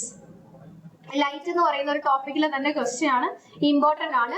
ഇത് lens ആണ്. അപ്പൊ ലെൻസിൽ എഫിനും 2f-നും ഇടയ്ക്കായിട്ട് നമ്മൾ ഒബ്ജക്റ്റിനെ place ചെയ്ത് കഴിഞ്ഞാൽ ഇമേജ് ഫോം ചെയ്യുന്നത് എവിടെയാണ്? ബിയോണ്ട് 2f ആണ്. ഓക്കെ, റിയൽ ആയിരിക്കും. അതേപോലെ ഇമേജ് ഇൻവേർട്ടഡ്, തലതിരിഞ്ഞതായിരിക്കും. അത്യാവശ്യം ലാർജ് ആയിട്ടുള്ള മാഗ്നിഫൈഡ് ആയിട്ടുള്ള ഇമേജസ് ആയിരിക്കും ഫോം ചെയ്യും. ഓക്കെ, ഇത് ഇമ്പോർട്ടന്റ് ആയിട്ടുള്ള പോർഷൻ ആണ്. കോൺവെക്സ് ലെൻസിൽ നമുക്ക് ഓരോ പൊസിഷനിൽ ഇപ്പൊ നോക്കിയേ. ഓക്കെ, എഫ് 2f, ഇങ്ങനെ ഓരോ പൊസിഷനിൽ വെച്ചിട്ട് ഇമേജ് എവിടെയാണ് ഫോം ചെയ്യുന്നതെന്ന് കണ്ടുപിടിക്കാനുണ്ട്. ഓക്കെ, ബിയോണ്ട് 2f ഉണ്ട്, ബിറ്റ്വീൻ 2f ആൻഡ് f ഉണ്ട്, അറ്റ് f ഉണ്ട്, ബിറ്റ്വീൻ f ആൻഡ് നമ്മുടെ ഒരു ലെൻസിന്റെ സെന്ററിനെ നമ്മൾ പറയുന്ന പേരെന്താണ്? Optic centre. അങ്ങനെ ഓരോ പൊസിഷനിൽ വെച്ചിട്ട് ഇമേജസ് എവിടെയാണ് ഫോം ചെയ്യുന്നത്. ഈ ഒരു ടൈപ്പ് ക്വസ്റ്റ്യൻസ് ചോദിക്കാറുണ്ട്. അപ്പൊ ഈ ഒരു പോർഷനിൽ നിന്നും ആ ഒരു പോർഷൻ കവർ ചെയ്യുന്ന രീതിയിൽ പഠിച്ചു വെക്കുക. ഓക്കെ, വിട്ടുകളയാം. ഓക്കെ, ക്ലിയർ ആണല്ലോ? Next question. What is the primary reason the sky looks blue? നമ്മൾ സ്കൈ ബ്ലൂ ആയിട്ട് കാണാനുള്ള റീസൺ എന്തുകൊണ്ടാണ്? എന്താണ്? നമ്മള് ഫിനോമിനൻസ് പറഞ്ഞായിരുന്നല്ലോ. സ്കാറ്ററിംഗ് ആണ്. Okay, reflection, refraction, dispersion, total internal reflection, അതേപോലെ തന്നെ ഉള്ള ആളാണ് ആര്? സ്കാറ്റർ. ഓക്കെ, സ്കാറ്ററിംഗ് വഴിയാണ് എന്ത് ചെയ്യുന്നത്? നമ്മുടെ സ്കൈ ബ്ലൂ ആയിട്ടും അതേപോലെ തന്നെ സൺറൈസിന്റെയും സൺസെറ്റിന്റെയും സമയത്ത് സ്കൈ നല്ല റെഡിഷ് കളറാണ്. ആ റെഡ് കളറായിട്ട് കാണാനും കാരണം എന്താണ്? നമ്മുടെ സ്കാറ്ററിംഗ് എന്ന് പറയുന്ന ഫിനോമിനൻ കൊണ്ടിട്ടാണ്. Okay, next question. Which endocrine gland secretes growth hormone? Growth hormone release ചെയ്യുന്നത് ആരാണ്? ഗ്രോത്ത് ഹോർമോൺ റിലീസ് ചെയ്യുന്നത് നമ്മുടെ പിറ്റ്യൂട്ടറി ഗ്ലാൻഡ് ആണ്. ഓക്കെ, പിറ്റ്യൂട്ടറി ഗ്ലാൻഡ് ആണ് ഗ്രോത്ത് ഹോർമോൺ. നമ്മൾ കുഞ്ഞിലെ ഇരുന്ന പോലെയാണോ ഇപ്പൊ ഇരിക്കുന്നതല്ല, നമുക്ക് ഗ്രോത്ത് സംഭവിച്ചു. ആ ഗ്രോത്തിന് വേണ്ടിയിട്ടുള്ള ഹോർമോൺസ് റിലീസ് ചെയ്യുന്നത് ആരാണ്? പിറ്റ്യൂട്ടറി ഗ്ലാൻഡ് ആണ്. ഓക്കെ, തൈറോയ്ഡ് റിലീസ് ചെയ്യുന്ന ഹോർമോണിന്റെ പേരെന്തുവാ? Thyroxine. Okay, adrenal gland release ചെയ്യുന്നത് അഡ്രിനാലിൻ. ഓക്കെ, ഈ അഡ്രിനാലിനെയാണ് എന്താണ്? Emergency hormone. എന്തെങ്കിലും എന്താണ് ഇപ്പൊ നമ്മൾ ഏതെങ്കിലും ജീവികളൊക്കെ അറ്റാക്ക് ചെയ്യാൻ വന്നു കഴിഞ്ഞാൽ നമ്മൾ ഇങ്ങനെ അനങ്ങാതെ നിൽക്കുവോ? ഇല്ല, ഒന്നുകിൽ നമ്മൾ ഓടി രക്ഷപ്പെടും, അല്ലെങ്കിൽ നമ്മൾ ഫൈറ്റ് ചെയ്യും. അപ്പൊ എമർജൻസി സിറ്റുവേഷൻസിൽ വേണ്ടുന്ന ഹോർമോൺ ആണ് അഡ്രിനാലിൻ. അതുകൊണ്ടാണ് എമർജൻസി ഹോർമോൺ എന്ന് പറയുന്നത്. അതേപോലെ തന്നെ ഫ്ലൈറ്റ് ഓർ ഫൈറ്റ് ഹോർമോൺ എന്ന് പറയാറുണ്ട്. ഓക്കെ, ഫൈറ്റ് ഓർ ഫ്ലൈറ്റ്, ഒന്നുകിൽ ഫൈറ്റ് ചെയ്യുക അല്ലെങ്കിൽ ഓടി രക്ഷപ്പെടുക. അതിന് വേണ്ടി നമ്മളെ സഹായിക്കുന്ന ഹോർമോൺ ആണ് അഡ്രിനാലിൻ. ഓക്കെ, പാൻക്രിയാസ് റിലീസ് ചെയ്യുന്നത് ആരാണ്? Insulin.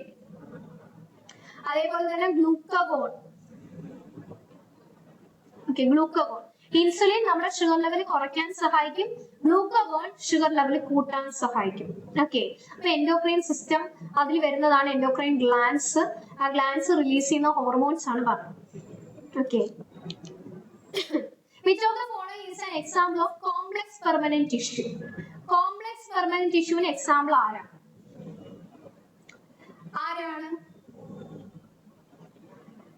Complex permanent tissue. Okay, plant tissue main ആയിട്ട് രണ്ട് ടൈപ്പ് ഉണ്ട്. മെരിസ്റ്റമാറ്റിക് ടിഷ്യൂ ഉണ്ട്, അതേപോലെ തന്നെ പെർമനന്റ് ടിഷ്യൂ ഉണ്ട്. ഓക്കെ, പെർമനന്റ് രണ്ട് ടൈപ്പ് ഉണ്ട്, സിമ്പിൾ ഉണ്ട്, കോമ്പൗണ്ട് ഉണ്ട്. കോമ്പൗണ്ട്. ഓക്കെ, സിമ്പിൾ എന്ന് പറഞ്ഞാൽ അതിൽ സെൽസ് എല്ലാം ഒരുപോലെയാണ് ഇരിക്കുന്നത്. കോമ്പൗണ്ട് അല്ലെങ്കിൽ കോംപ്ലക്സ് എന്ന് പറയുന്നത് എന്താണ്, അത് സെൽസ് എല്ലാം പലതും പല ടൈപ്പ് ആയിരിക്കും. ഈ സിമ്പിളിൽ വരുന്നതാണ് പാരൻകൈമ, കോളൻകൈമ, സ്ക്ലീറൻകൈമ. ഓക്കെ, സിമ്പിൾ പെർമനന്റിൽ വരുന്നതാണ് പാരൻകൈമ, കോളൻകൈമ, സ്ക്ലീറൻകൈമ. കോംപ്ലക്സിൽ വരുന്നതാണ് ആര്, സൈലോ ഫ്ലോയം. ഓക്കെ, അപ്പൊ നമ്മുടെ ആൻസർ എന്താണ്, ഫ്ലോയം.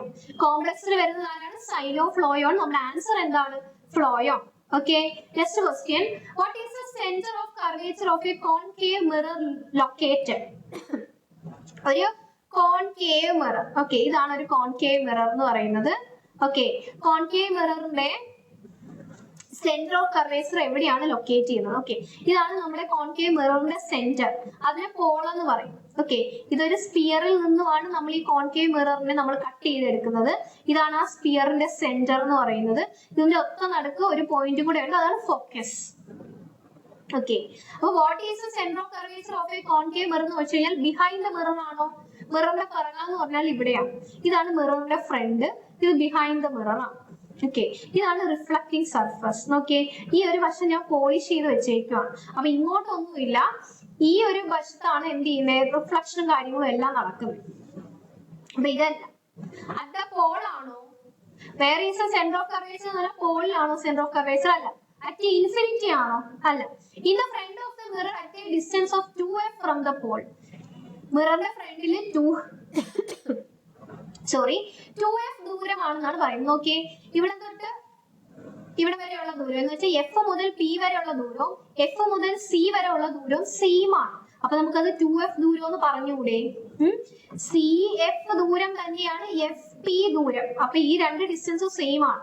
അതുകൊണ്ട് ഇവിടെ മുതൽ എഫ് ആണെങ്കിൽ ഇങ്ങോട്ട് ഒരു എഫ് ആണ്, നമുക്ക് 2f എന്ന് പറയാറുണ്ട്. അപ്പൊ നമ്മുടെ ആൻസർ എന്താണ്? ഡി ഓപ്ഷൻ ആണ്. Okay, next question. What is the plaster of Paris prepared? എങ്ങനെയാണ് പ്ലാസ്റ്റർ ഓഫ് പാരീസ് നമ്മൾ പ്രിപ്പയർ ചെയ്യുന്നത്? എങ്ങനെയാണ് നമ്മള്, ഇത് ഇമ്പോർട്ടന്റ് ആണ്. ഇത് പല പ്രീവിയസ് ആയിട്ട് ചോദിച്ചിട്ടുണ്ട്. ഈ കഴിഞ്ഞ എക്സാമുകളിലും ചോദിച്ചിട്ടുള്ള ഈ ഒരു ടൈപ്പ് ക്വസ്റ്റ്യൻ ചോദിച്ചിട്ടുണ്ടായിരുന്നു. ഇമ്പോർട്ടന്റ് ആണ്. ഓക്കെ, ജിപ്സത്തിനെ ഒരു പർട്ടിക്കുലർ ടെമ്പറേച്ചറിൽ നമ്മൾ ഹീറ്റ് ചെയ്ത് കഴിഞ്ഞാൽ നമുക്ക് എന്തോ കിട്ടും? പ്ലാസ്റ്റർ ഓഫ് പാരീസ് കിട്ടും. ഓക്കെ, ജിപ്സത്തിന്റെ കെമിക്കൽ ഫോർമുല എന്താണ്? ജിപ്സത്തിന്റെ കാൽഷ്യം സൾഫേറ്റ്. ഓക്കെ, CaSO4 എത്രയാണ്? 2H2O. ഓക്കെ, ഇത് നമ്മൾ ഹീറ്റ് ചെയ്യുമ്പോൾ നമുക്ക് എന്ത് കിട്ടും? പ്ലാസ്റ്റർ ഓഫ് പാരീസ് കിട്ടും. എന്തായാലും കുറച്ച് ഹീറ്റ് ചെയ്യുമ്പോൾ കുറച്ച് വെള്ളം പോകുമല്ലോ. CaSO4 ½ H2O. ഓക്കെ, അപ്പൊ വാട്ടർ മോളിക്യൂൾസ് കുറച്ച് പോയി ½ H2O. ഇതാണ് എന്തെന്ന് പറയുന്നത്? പ്ലാസ്റ്റർ ഓഫ് പാരീസ് എന്ന് പറയും. എന്തായാലും കാൽഷ്യം സൾഫേറ്റ് കോമ്പൗണ്ട്സ് ആണ് ആര്? ജിപ്സവും പ്ലാസ്റ്റർ ഓഫ് പാരീസും. നോട്ട് ചെയ്ത് വെച്ചേക്കാം. ഓക്കെ, ആൻസർ അപ്പൊ എന്താണ്? സി ഓപ്ഷൻ ആണ്. Okay, next question. Which plant tissue is responsible for bidirectional transport of substances? Transportation main function ഉള്ളത് ഫ്ലോയത്തിനും സൈലത്തിനുമാണ്. ഓക്കെ, ഇവർക്ക് രണ്ടുപേർക്കും അല്ല. ഇവരെ രണ്ടുപേരെയാണ് വാസ്കുലാർ ബണ്ടിൽസ് എന്ന് അറിയപ്പെടുന്നത്. ട്രാൻസ്പോർട്ടേഷന് സഹായിക്കുന്നതുകൊണ്ട് തന്നെ ഇവർ അറിയപ്പെടുന്നതാണ് വാസ്കുലാർ ബണ്ടിൽസ്. ഇതിൽ ബൈഡയറക്ഷണൽ ആയിട്ട് പോകുന്നത് ആരാണ്? ഫ്ലോയോൺ. ഓക്കെ, ഫ്ലോയോൺ ഫുഡിനെ ട്രാൻസ്പോർട്ട് ചെയ്യുന്നത്. സൈലമാണ് വാട്ടറിനെയും മിനറൽസിനെയും ട്രാൻസ്പോർട്ട് ചെയ്യുന്നത്. ഓക്കെ, ഇതിൽ ബൈഡയറക്ഷണൽ ആരാണ്? നമ്മുടെ ഫ്ലോയം ആണ്. Okay, next question. If a mother contributes XX chromosome and father contributes XY chromosome, what is the percentage probability of having a male child? Okay, അമ്മയ്ക്ക് XX ആണെന്ന് അറിയാം, അതേപോലെ തന്നെ ഫാദറിന് എന്താണ്? XY. അങ്ങനെയാണെങ്കിൽ മെയിൽ കുട്ടി ഉണ്ടാവാനുള്ള പ്രോബബിലിറ്റി എത്രയാണ്? എത്രയായിരിക്കും? ഇത് രണ്ടിനും ക്ലോസ് ചെയ്ത് കഴിഞ്ഞാൽ എന്തായിരിക്കും? 50% കുട്ടികൾ എന്താണ്? നമ്മൾ എന്തായിരിക്കും? മെയിൽ ചൈൽഡും അതേപോലെ തന്നെ 50% എന്തും ആവാനായിരിക്കും സാധ്യത? ഫീമെയിൽ ആവാനായിരിക്കും സാധ്യത. ഓക്കെ, അപ്പം എന്താണ്? 50% ആണ് നമ്മുടെ ആൻസർ എന്ന് പറയുന്നത്. അല്ലെങ്കിലും എന്താണ്, ഇപ്പൊ ഒരു മെയില് ഫീമെയില് ക്രോസ് ചെയ്ത് കഴിഞ്ഞാല് എന്തുവാ, ഒന്നുകിൽ ഒരു ആൺകൊച്ചി ഇരിക്കും അല്ലെങ്കിൽ പെൺകൊച്ചി ഇരിക്കും എന്ന് പറഞ്ഞാൽ 50-50% ആണ്. 50 മെയിൽ ആവാം, 50 ഫീമെയിൽ ആവാം. ഓക്കെ, അടുത്തത് which of the following is A most reactive element metal, sorry reactive metal. അപ്പം ഇതില് റിയാക്റ്റീവ് സീരീസ് ഉണ്ടല്ലോ, ഇത് നിങ്ങൾ പഠിച്ചിരിക്കണം. അതിന്റെ ഒരു ഓർഡർ കൃത്യമായിട്ട് പഠിച്ചു വെച്ചേക്കുക. അപ്പം ഈ ഒരു ടൈപ്പ് ക്വസ്റ്റ്യൻസ് 1-2 ഷിഫ്റ്റ് നമ്മൾ ആ ഒരു മോഡൽ ചോദിച്ചിട്ടുണ്ട്. അപ്പം അതുകൊണ്ട് റിയാക്റ്റീവ് സീരീസിലെ എലമെന്റ്സ് കൃത്യമായിട്ട് ഓർഡറിന് പഠിച്ചു വെക്കുക. എന്തായാലും ഈ പറഞ്ഞിരിക്കുന്നതിൽ ഏറ്റവും മോസ്റ്റ് റിയാക്റ്റീവ് ആയിട്ടുള്ളത് ആരാണ്? പൊട്ടാസ്യം ആണെന്ന് ഓർത്തിരിക്കാം. ഓക്കെ, ആ ഒരു ഓർഡർ നിങ്ങൾ കൃത്യമായിട്ട് പഠിച്ചു വെച്ചേക്കുക. ഓക്കെ, ഈ ഒരു പോർഷൻ നമുക്ക്. Okay, next question. Which of the following does not have a membrane? Membrane ഇല്ലാത്തത് ആരാണ്? Ribosome, chromoplast, vacuole, leucoplast. ക്രോമോപ്ലാസ്റ്റിനുണ്ട്, ലൂക്കോപ്ലാസ്റ്റിനും ഉണ്ട്, വാക്യൂളിനും ഉണ്ട്. അപ്പൊ പിന്നെ ആർക്കാ ഇല്ലാത്ത? റൈബോസോമിന് എന്തില്ല? അവർക്കൊരു മെംബ്രെയിൻ ആയിട്ടൊന്നും ഇല്ല. ബാക്കി ഈ 3 പേർക്കും എന്തുണ്ട്? മെംബ്രെയിൻസ് ഉണ്ട്. ഓക്കെ, ഇനി റൈബോസോം എന്തിനു വേണ്ടിയിട്ടാണ്? പ്രോട്ടീൻ പ്രൊഡ്യൂസ് ചെയ്യാൻ വേണ്ടിയിട്ടാണ്. ക്രോമോപ്ലാസ്റ്റോ കളർ, പ്ലാന്റ്സിലെ പല സ്ട്രക്ചേഴ്സ് ഉണ്ട്, അതിനെല്ലാം കളർ കൊടുക്കുന്ന ക്രോമോപ്ലാസ്റ്റ് ആണ്. വാക്യൂളോ സ്റ്റോറേജിന് വേണ്ടിയിട്ടാണ്. ലൂക്കോപ്ലാസ്റ്റ് എന്തിനു വേണ്ടിയിട്ടാണ്? ലൂക്കോപ്ലാസ്റ്റും ഫുഡ് സ്റ്റോർ ചെയ്യാൻ വേണ്ടിയിട്ടാണ്. ഓക്കെ, ക്ലിയർ ആണല്ലോ. Next question. What fundamental particle did J.J. Thomson discover? J.J. Thomson discover ചെയ്തത് എന്താണ്? J.J. Thomson discover ചെയ്തത് എന്താണ്? ഈ ഇലക്ട്രോൺ ആണ്. ഇലക്ട്രോണെ ഡിസ്കവർ ചെയ്തത് ആരാണ്? J.J. Thomson. ന്യൂട്രോൺ ഡിസ്കവർ ചെയ്തത് ആരാണ്? ചാഡ്വിക് എന്ന് പറയുന്ന ആളാണ്. Okay, Chadwick. Okay, James Chadwick ആണ് എന്ത് കണ്ടുപിടിച്ചത്? ന്യൂട്രോൺസ് കണ്ടുപിടിച്ചത്. ഓക്കെ, പ്രോട്ടോൺസ് കണ്ടുപിടിച്ചത് ആരാണ്? പ്രോട്ടോൺസ് കണ്ടുപിടിച്ചത് ആരാണ്? Goldstein. ഓക്കെ, ഗോൾഡ് സ്റ്റെയിൻ എന്ന് പറയുന്ന ആളാണ് പ്രോട്ടോൺ കണ്ടുപിടിച്ചത്. നമ്മുടെ ആറ്റത്തിന്റെ ന്യൂക്ലിയസ് കണ്ടുപിടിച്ചത് ആരാണ്? റൂദർഫോർഡ്. ഓക്കെ, റൂദർഫോർഡ് ആണ് എന്ത് ചെയ്തത്? ആറ്റത്തിന്റെ ആണ്, ബയോളജിയുടെ അല്ല, ബയോളജിയുടെ ന്യൂക്ലിയസ് കണ്ടുപിടിച്ചത് ആരാ? Robert brown. ഓക്കെ, നമ്മളിപ്പോ പറഞ്ഞുകൊണ്ടിരിക്കുന്ന ആറ്റം ആണ്. ആറ്റത്തിന്റെ ന്യൂക്ലിയസ്, അറ്റോമിക് ന്യൂക്ലിയസ് കണ്ടുപിടിച്ചത് ആരാണ്? അറ്റോമിക് ന്യൂക്ലിയസ് കണ്ടുപിടിച്ചത് ആരാണ്? Rutherford. Okay, next question. If the work done is 600 joule, the time taken is 3 minutes, what will be the power? Work തന്നിട്ടുണ്ട് 600 ജൂള്, ടൈം തന്നിട്ടുണ്ട് 3 minute. മിനിറ്റിന് ഉറപ്പായിട്ട് നമുക്ക് പവർ ആക്കണമെങ്കിൽ വർക്ക് ബൈ ടൈം, ഈ ടൈം സെക്കൻഡിലായിരിക്കണം. ഓക്കെ, അപ്പൊ മിനിറ്റിനെ ഞാൻ സെക്കൻഡ് ആക്കുവാണ്. എന്തുവാ? into 60 seconds. Okay, അപ്പം പവർ എന്ന് പറയുന്നത് എന്താണ്? വർക്ക് ബൈ ടൈം ആണ്. 600 divided by 3 into 60. ഓക്കെ, 10/3 എന്താണ്?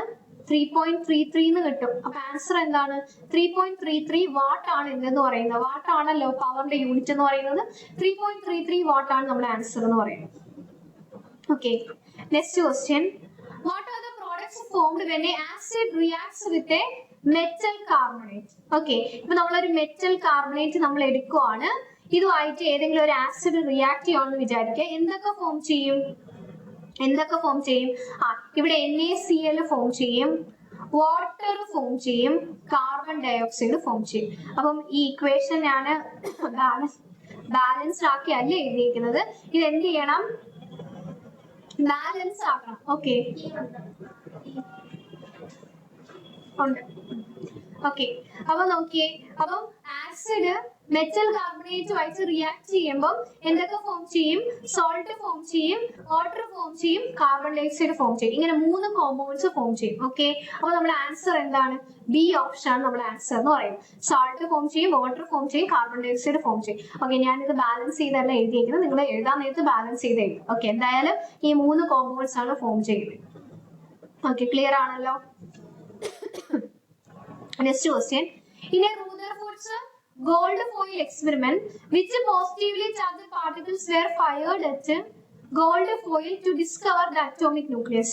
അറ്റോമിക് ന്യൂക്ലിയസ് കണ്ടുപിടിക്കാൻ വേണ്ടിയിട്ട് ആ ഒരു ഗോൾഡ് ഫോയിലില് ഏത് പോസിറ്റീവ് ചാർജ് ആണ് എന്ത് ചെയ്തത്, പാസ് ചെയ്തതെന്നാണ് ചോദിച്ചിരിക്കുന്നത്. എന്താണ്, ആൽഫ പാർട്ടിക്കിൾസ് ആണ് ഓർത്തിരിക്കുക. ആൽഫയാണ് ഇവിടെ എന്നാ കൊടുത്തേക്കുന്നത്. Okay, alpha beta gamma protons ഒക്കെ കൊടുത്തിട്ടുണ്ട്. നമ്മുടെ ആൻസർ എന്താണ്, ആൽഫയാണ്. Okay, next question. Which of the following is not present in washing soda? Washing സോഡയിൽ ഇല്ലാത്തത് ഏതാണ്? വാഷിംഗ് സോഡയുടെ കെമിക്കൽ ഫോർമുല എന്താണ്?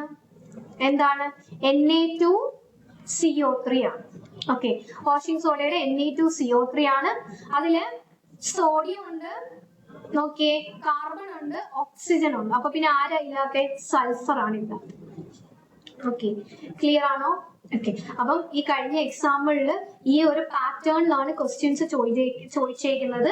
അപ്പം വീണ്ടും റിപ്പീറ്റ് ചെയ്ത ആ ഒരു പാറ്റേണിൽ തന്നെയാണ് ചോദിക്കുന്നത്. ഓക്കെ, അപ്പം നിങ്ങൾ കൃത്യമായിട്ട് നമ്മുടെ പ്രീവിയസ് ഇയർ ക്വസ്റ്റ്യൻസിന് മുന്നേ ചോദിച്ചിട്ടുള്ള ക്വസ്റ്റ്യൻസ് തന്നെ റിപ്പീറ്റ് ചെയ്തിട്ട് ചോദിച്ചിട്ടുണ്ട്. അപ്പൊ പ്രീവിയസ് ഇയർ ക്വസ്റ്റ്യൻസ് കൃത്യമായിട്ട് നോക്കുക. അതേപോലെ ഈ പാറ്റേൺ ഒന്ന് മനസ്സിലാക്കുക. ഭയങ്കര കടുകട്ടി ക്വസ്റ്റ്യൻസ് ഒന്നും ചോദിച്ചിട്ടില്ല, സിമ്പിൾ ക്വസ്റ്റ്യൻസ് ആണ്. അത്യാവശ്യം ഒരു ഐഡിയ ഉണ്ടെങ്കിൽ നമുക്ക് എഴുതാൻ പറ്റും. അത് മാത്രമല്ല നമ്മുടെ ലോജിക് ഉപയോഗിച്ച് ആൻസർ ചെയ്യാൻ പറ്റുന്ന ക്വസ്റ്റ്യൻസും എക്സാമിന് ചോദിച്ചിട്ടുണ്ട്. ഓക്കെ, അങ്ങനെ നമുക്ക് വേണ്ടുന്ന കാര്യങ്ങൾ മാത്രം നോട്ട് ചെയ്ത് എന്ത് ചെയ്യുക, പഠിക്കുക. നിങ്ങൾക്ക് അത്യാവശ്യം നല്ല ഒരു മാർക്ക് സയൻസിൽ സ്കോർ ചെയ്യാൻ പറ്റും, ഉറപ്പാണ്. ഓക്കെ, അപ്പൊ ഞാൻ എന്തായാലും ക്ലാസ് വൈൻഡപ്പ് ചെയ്യാണ്. അപ്പൊ നമുക്കിനി അടുത്ത ഒരു ക്ലാസ്സിൽ നമുക്ക് മീറ്റ് ചെയ്യാം. അപ്പൊ ഓക്കെ, താങ്ക് യു.